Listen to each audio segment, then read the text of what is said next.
We've been wrestling over the last month or so with the idea of going to the next level and what that means for us individually, what it means for us in terms of our families, and what it means in terms of our fellowship, going to the next level. This evening I want to share with you next level community. What does next level community mean? And our passage this evening is from Colossians, the writings of Paul to the community there at Colossus. Colossians chapter 3, verses 12 through 14. And I'll certainly read that to you. Put on then, as God's chosen ones, holy and beloved, compassion, kindness, humility, meekness, and patience, bearing with one another, and if one has a complaint against another, forgiving each other, as the Lord has forgiven you. So you also must forgive.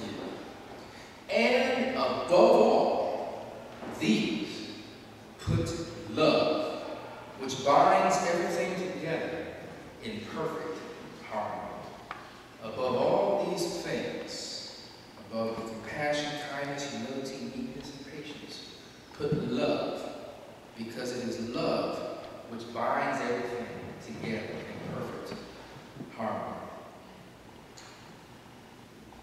The news has permeated our hearts and minds again today as individuals were murdered at a movie theater early this morning, 12:25 a.m. Aurora, Colorado time, 2:25 a.m. Boston time. And anytime something like this happens, the question resides, why in the world would God let something like this happen? Why in the world would we continue to be bombarded with just so much pain, suffering, whether it's our own pain and suffering or the pain and suffering of others? And although that's a very difficult question, the question I ask is, where did we fail? Where did we as a community of believers fail? The stories will continue to come out of a young man who was apparently 24 years old, a neuroscience graduate student who was on the brink of whatever was going through his mind and his situation, his heart. And what challenges me is what happens to the community. Not only the community of those who lost loved ones, and those who lost friends, and those who lost folks who they knew, but this young man's family, who are grieved as well, who are left to explain this horrendous, horrific decision. Community. It's easy to point fingers at this young person. It's easy to suggest that there was mental illness and that somebody should have seen the red flags at some point. Somebody should have stepped in.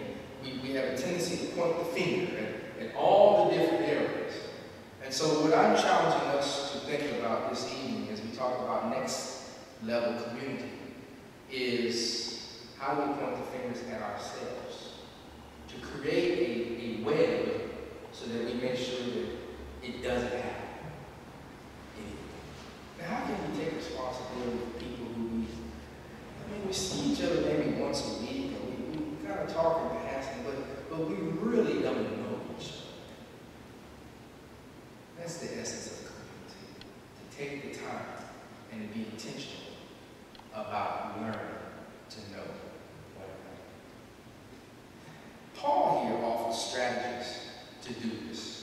He offers strategies to do this in this very passage here. He offers us strategies to learn how to live for God, according to God's will as individuals, as families, as fellowship. But he also challenges us to be our brother's keeper, to be our sister's keeper, to be our family's keeper, to be the keepers of our fellowship, to love one another for free, as we say around here, but to really accept the notion that it's love that binds each other in perfect harmony. I want to get to what perfect harmony means, but before that I want to share a couple of things that Paul challenges us to do. Paul teaches us that living right, some people call it the straight and narrow path, living right. And by living right, he means these attributes that he mentions. Living with compassion, living with kindness, living with humility, living with meekness, living with patience. Living right is a day-by-day decision. When we wake up in the morning, we have the power to decide what kind of day this will be.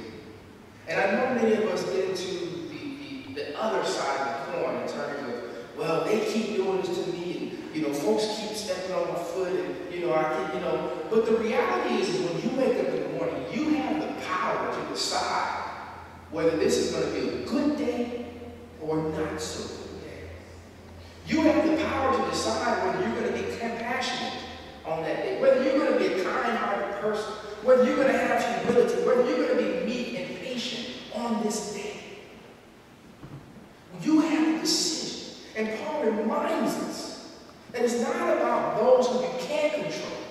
It's about you who you can control. And sometimes we lose sight of that.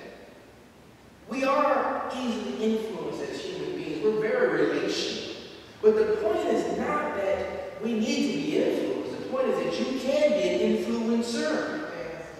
So when you wake up in the morning and you decide to be kind, your kindness can influence others to be kind. When you decide to be compassionate, your compassion can influence others to be compassionate. So what is compassion? Or some Bibles call it tender-hearted. Well, it's a strong desire to alleviate suffering in others. A strong desire to alleviate suffering in others and of others.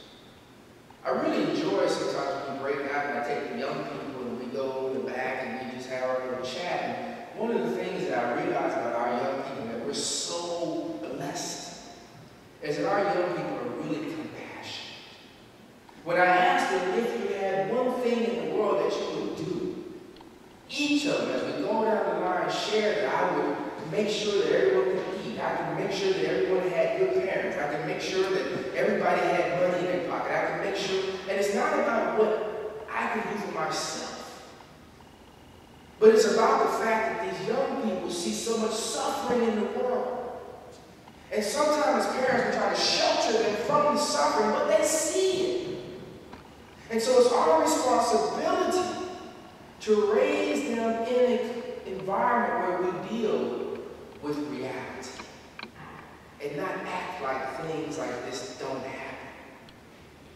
There were some young people in that movie theater. They will be traumatized for the rest of their lives. It's our responsibility to deal with reality. Kindness. Kindness is being friendly, being generous, being considerate. Kindness. Humility. To not be proud or to be arrogant, but to be modest. Right? I always think about one of the elders used to tell me that humility was acknowledging that the things that you have are blessings of God and not the fruits of your own labor.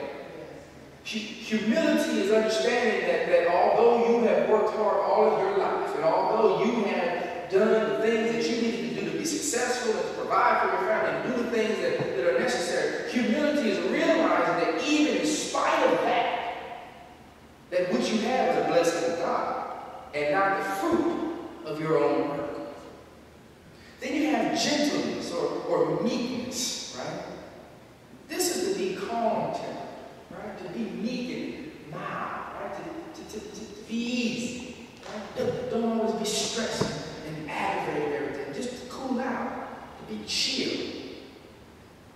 And here's my favorite one, patience. Patience. I love this definition of patience. Patience is when you're able to bear with other people's annoyances, right? When you can deal with those things that irk you, right? Other people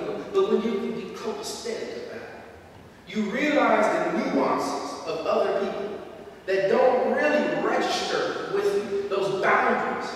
But patience is being able to deal